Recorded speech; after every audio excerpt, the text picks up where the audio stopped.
여러분 안녕하세요. 오늘은 FDI 덴탈 에틱스 매뉴얼 5장 내용입니다. 원래 교재 제목은 윤리와 치의학 연구 이렇게 되어 있습니다만 조금 확장을 해서 사람 대상 연구의 윤리라고 이렇게 제목을 바꾸어 봤습니다. 실질적으로 치의학 에만 한정된 그런 연구의 윤리가 있지는 않지요. 그래서 보통 이제 사람을 대상으로 하는 연구와 생명 연구에 있어서 사람을 대상으로 하는 연구와 동물을 대상으로 하는 연구 또는 그 밖에 하등동물 또는 체내 유래물, 체의 그 신체에서 유래한 그런 물질들을 대상으로 하는 연구가 이 생명윤 그 윤리에 해당될 텐데 특히 오늘은 사람 대상 연구의 윤리에 대해서 살펴보도록 하겠습니다. 먼저 학습 목표입니다. 사람 대상 연구는 왜 필요한가? 왜 사람을 대상으로 해서 연구를 해야만 하는가? 다른 뭐 예를 들면 동물이라든가 그 인체 유래물만 갖고 연구를 하면 안 되는가 하는 문제인데요. 여기엔 중요한 문제가 진료와 연구의 차이 문제가 있겠습니다. 진료하고 연구가 기본적인 목적도 다르고요. 그 하는 행위 자체가 다르죠. 그래서 진료 연구의 차이를 알아야 되겠고요. 그다음에 연구윤리의 주요 원칙들은 주로 1960년대에 나온 헬싱키 선언에 근거하고 있습니다. 그래서 헬싱키 선언의 주요 내용들을 우리가 이해하고 있어야 됩니다. 그다음에 현실적으로 우리가 그 현장에서 연구를 하려면은 반드시 필요한 그 조건들이 있습니다. 법 절차와 행정 절차가 필요하죠. 특히 그 중에서 윤리검토위원회, 특히 이제 IRB라고 많이 하는데요. 이건 Institute Review Board라고 하는 말의 약자입니다. 그래서 윤리검토위원회의 요구 사항들이 어떤 거냐 하는 것을 알아야 그 절차를 진행시킬 수 있습니다. 그래서 그 내용들을 알아보는 것이 목표가 되겠고요. 먼저 진료와 연구의 차이입니다.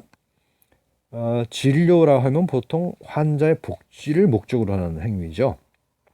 환자가 어떤 질병 상태에서 벗어나거나 고통에서 벗어날 수 있도록 도와주는 것.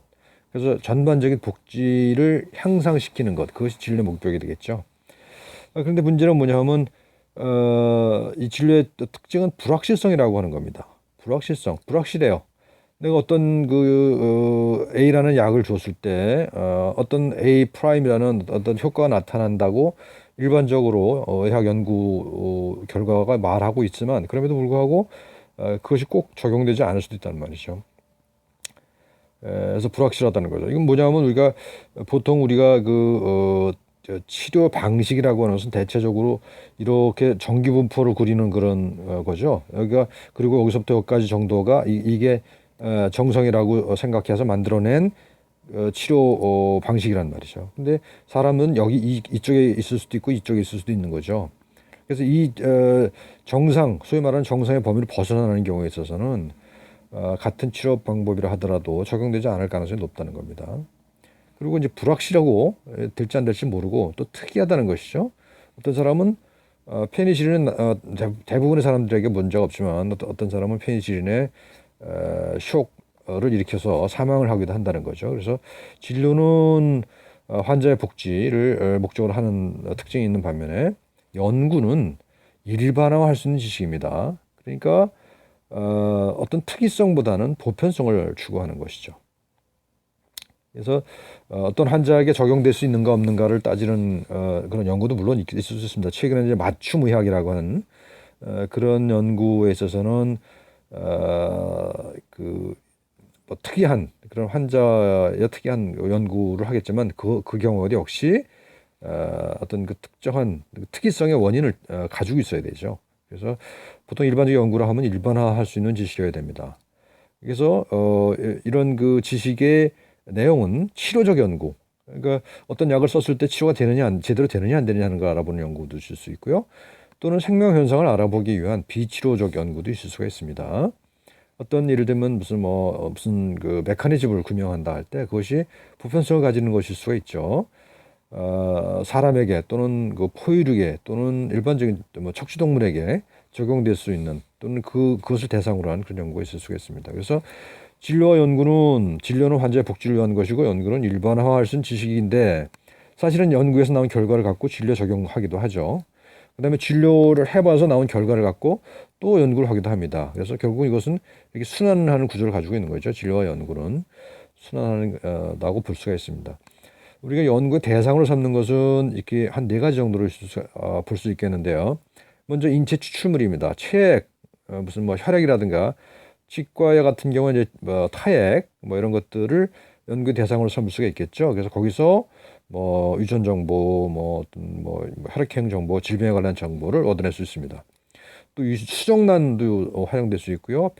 폐하, 세포, 조직, 장기 등도 연구의 대상이 될 수가 있겠습니다. 이렇게 신체 부분만이 연구 대상이 될 뿐만 아니라 전신 반응, 어떤 약을 먹었더니 어떤 전신적인 변화가 일어나더라 하는 것들도 중요한 연구 대상이 됩니다. 그래서 일반적으로는 대개 이것이 임상 시험이 되겠죠. 일반적으로 얘기하는 임상 시험, 클리니컬 트라이얼이죠. 이 이제 보통 전신 반응을 보는 겁니다. 그래서 이제 국소적으로 들어가면 생리적 반응, 생화학적 반응, 양리학적 변화 이런 것들도 같이 볼 수가 있겠습니다. 최근에는 어떤 심리적인 검사 이런 것들도 연구 대상으로 삼기도 합니다. 그래서 심리적인 검사도 연구윤리위원회의 그 심의를 받는 그런 경향으로 좀 넓어지고 있고요. 또 개인뿐만 아니라 인구 집단을 대상으로서 역학조사를 한다든가 이런 것들도 어떤 연구의 대상이 될 수가 있겠습니다. 보통 이제 임상시험으로 줄여서 얘기를 해보게 되면요. 보통 1단계, 2단계, 3단계, 4단계 또는 1상, 2상, 3상, 4상 이렇게 얘기를 하는데요. 먼저 어떤 신약이 개발됐다 하면 첫 번째 1단계가 들어갑니다.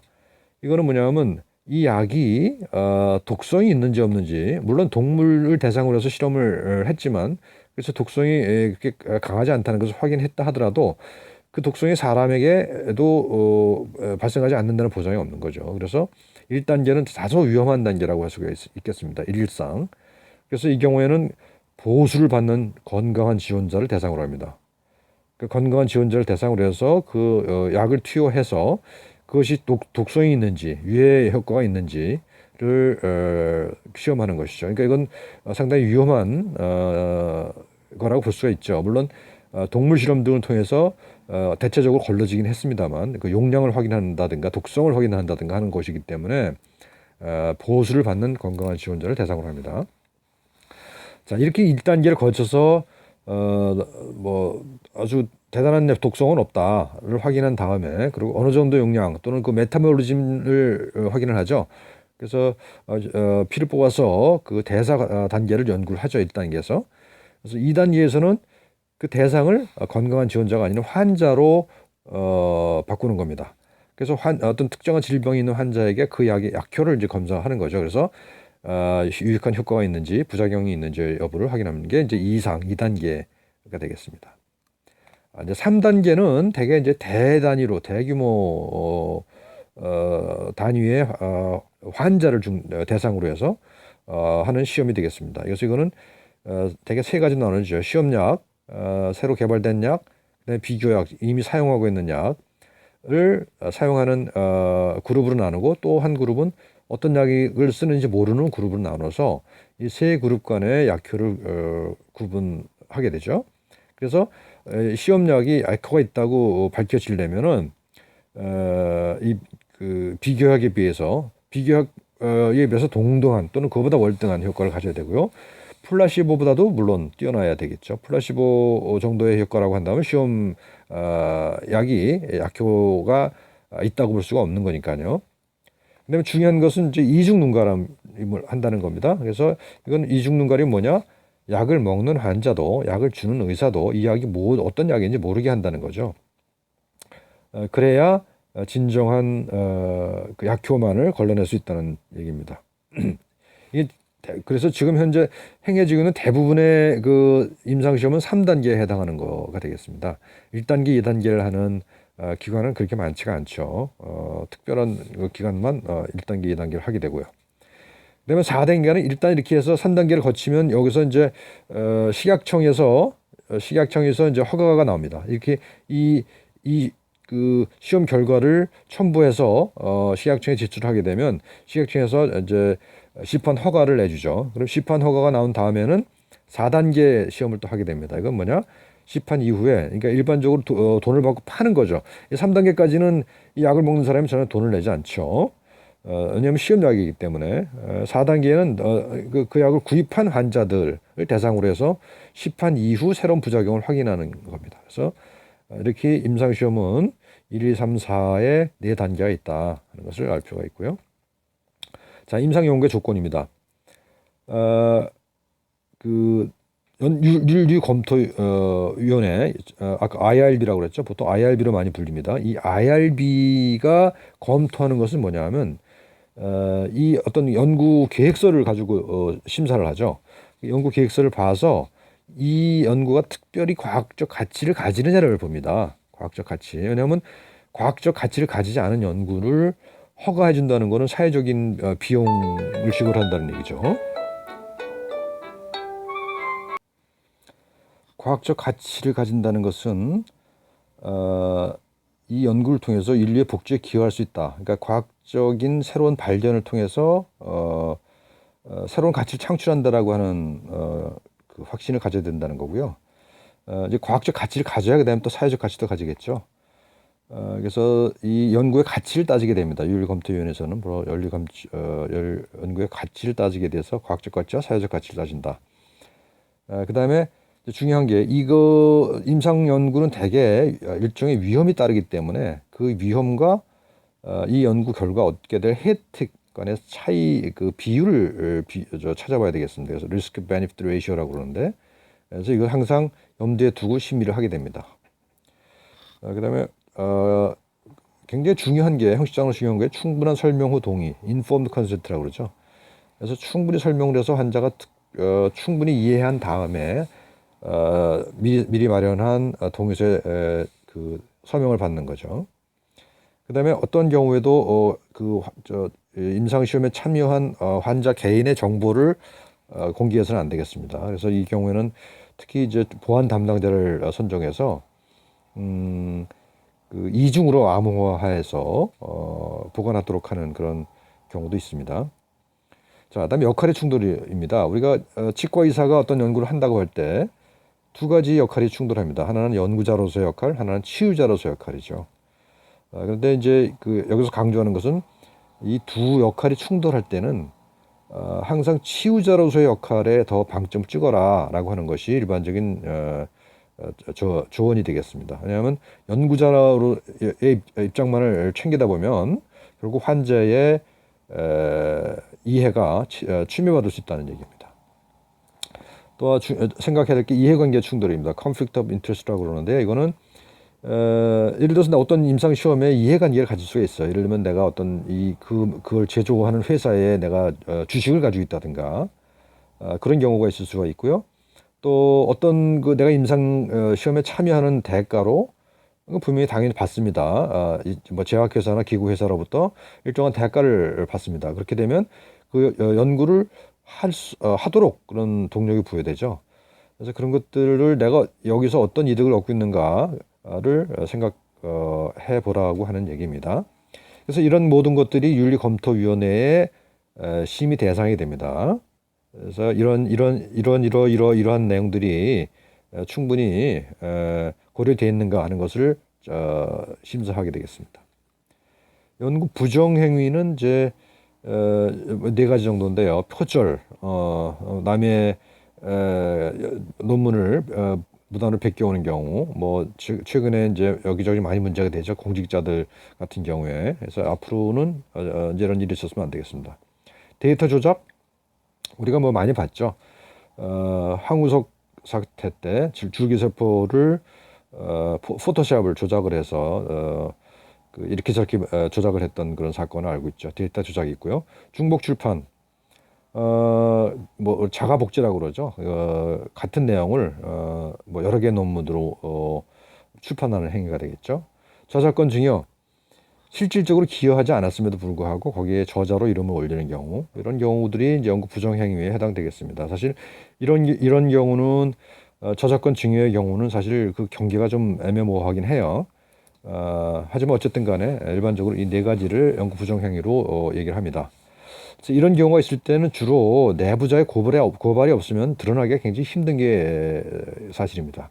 그래서 내부 고발에 관련된 여러 가지 고려를 해야 될 것 같습니다. 뭐 우리가 지난주에 얘기했던 그 주기세포 파동 때 그 파동을 만들어낸 사람도 결국 내부 고발자였죠. 그렇습니다. 그래서 내부 고발이 이런 그 연구 부정 행위가 드러나는 주요 통로라는 얘기입니다. 자, 임상시험 윤리의 역사입니다. 굉장히 그 뼈아픈 스캔들이 많이 있습니다. 임상시험의 역사에는요, 그죠?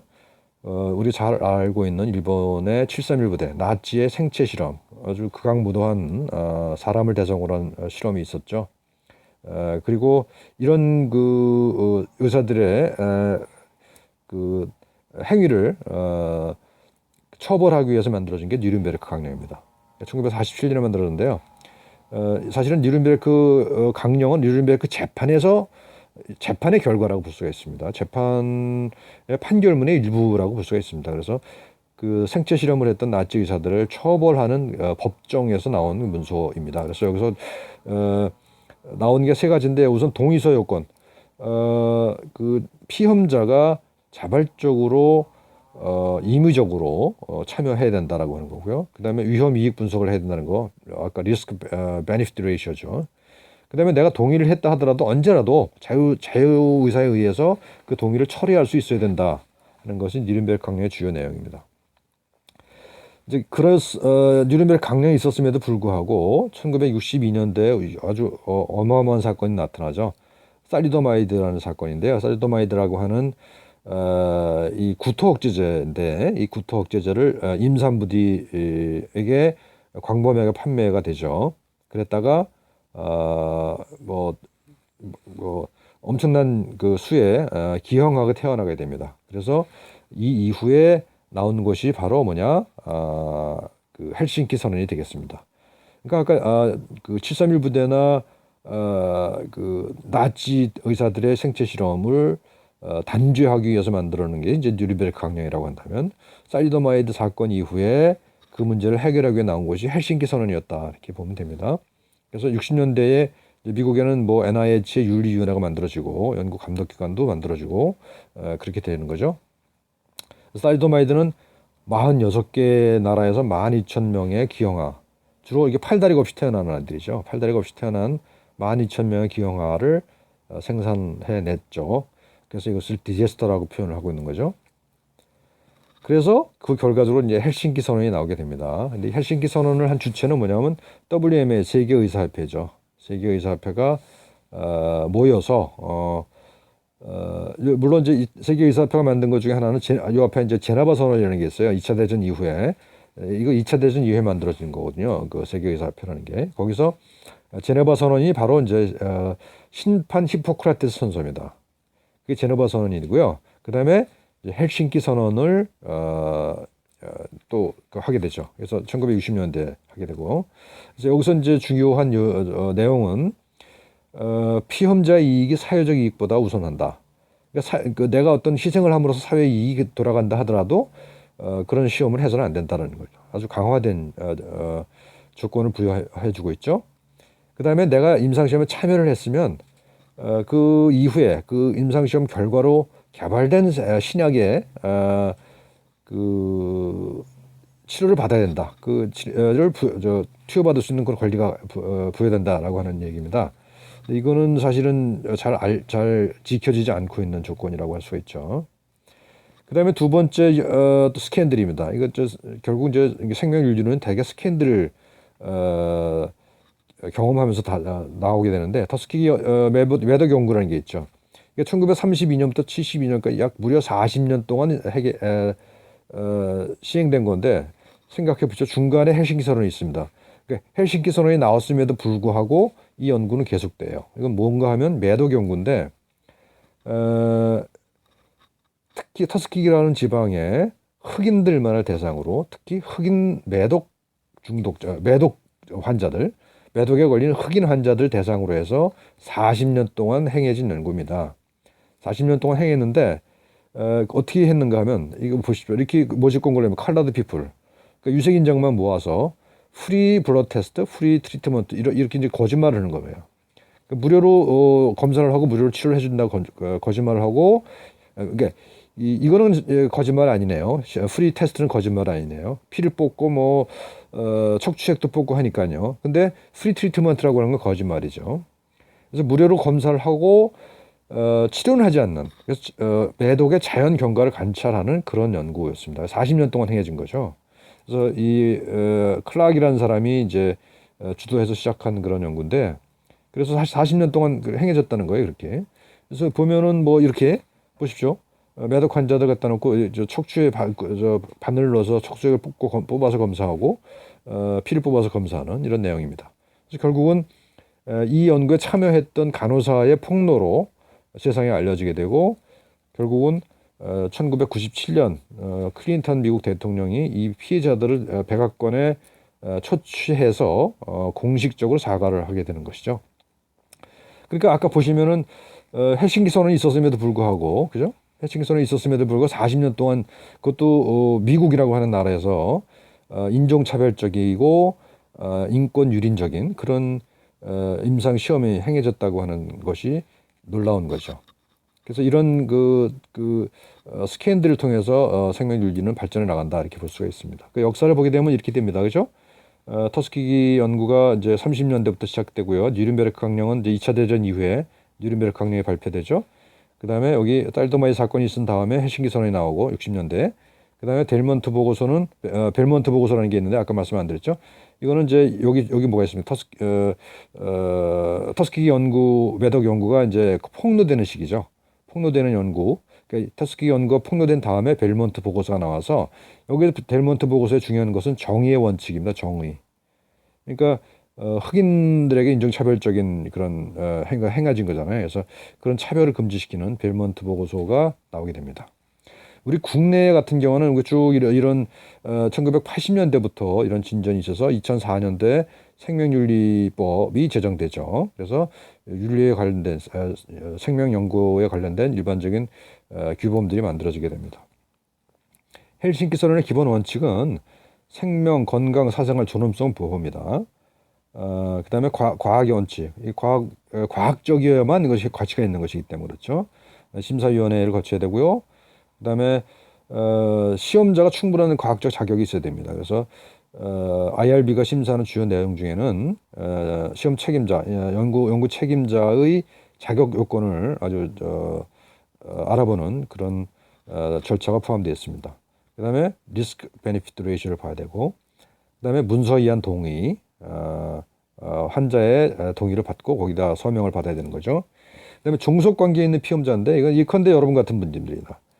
그러니까 의과대학생들이나 치과대학생들이 교수가 어떤 연구를 할 때 아주 손쉬운 그 대상이 되는 것이죠. 그래서 그런 경우에 그 동의를 진짜 자의에 의한 동의로 보느냐 하는 것에 대한 심의도 이제 하게 됩니다. 중요한 건 부정한 결과도 함께 발표해야 된다는 거죠. 어떤 내가 신약을 개발했는데 그게 뭐 부작용이 있는데 그 부작용 빼놓고 발표를 한다든지 이런 건 안 된다는 얘기입니다. 그 다음에 내가 이 연구에 이해관계가 있다 없다를 분명히 명시해야 됩니다. 그래서 이것도 역시 IRB가 심사하는 주요한 대상이 됩니다. 이 연구자가 이 연구에 얼마나 이해관계가 있는가를 보는 거죠. 연구 결과의 공개는 대중의 지나친 기대감을 불러오지 않도록 해야 됩니다. 최근에 나오고 있는 뭐 온갖 연구에 관련된 뉴스들을 보면 굉장히 부풀려서 나오는 경향이 많이 있어요. 그래야 주목을 받고 그래야 연구비 지원을 받으니까 그러는 걸 텐데, 그러지 말라는 게 일반적인 원칙이죠. 그 다음에 관련 학계 검증을 거쳐야 되죠. 그냥 자기 혼자 결과만 발표를 해버리는 동료들의 리뷰도 받지 않고 그런 경우는 안 된다, 그런 얘기입니다. 반복됩니다만 부정적 결과도 공개해라. 이번 실패했다라는 것도 공개를 하는 게 좋겠다. 그다음에 이제 충분한 설명에 근거한 동의에 이제 포함되어야 될 내용들입니다. 연구의 목적이 들어가야 되고요. 어떻게 연구를 한다라는 것, 내용, 그다음에 이 연구에 참여하면 어떤 의학적 이득이 있다라고 하는 것, 또 반면에 위험성은 또 뭔지에 대해서 설명을 해야 되고, 만약에 부작용이 생기면 어떻게 대처해야 된다라고 하는 내용까지도 포함해야 됩니다. 그다음에 당신이 피해를 입었을 때 어떤 절차를 통해서 보상을 해드립니다라고 하는 것, 또 예컨대 이건 이제 보험 계약서 같은 것들이 첨부되기도 합니다. 그래서 임상시험에서 어떤 위해작용이 있었을 때 거기에 대한 보상 대책들도 사전에 포함되어 있어야 됩니다. 그다음에 언제라도 중간에 당신은 이 연구에 참여를 하지 않겠다고 선언할 수 있다. 그래서 빠질 수 있다라고 하는 자유로운 중단도 여기에 포함되어 있습니다. 자, 뭐 여러 가지 이제 이런 말씀을 드렸는데, 이제 우리 교재에 나오는 이제 풀리지 않는 문제가 뭐냐 하면, 굉장히 많은 임상 시험들이 행해지거든요. 그런데 그 연구들은 대개는 흔한 질병에 대한 것이라기보다는 희귀한 질병에 대한 연구가 많다는 거죠. 다시 말하면 세계 인구의 90%가 앓고 있는 질병에 대한 연구는 전체 연구 자금의 10%에 불과하다. 그러니까 많이 그 효용성이 있는 연구가 아니라 돈 되는 연구를 한다는 얘기죠.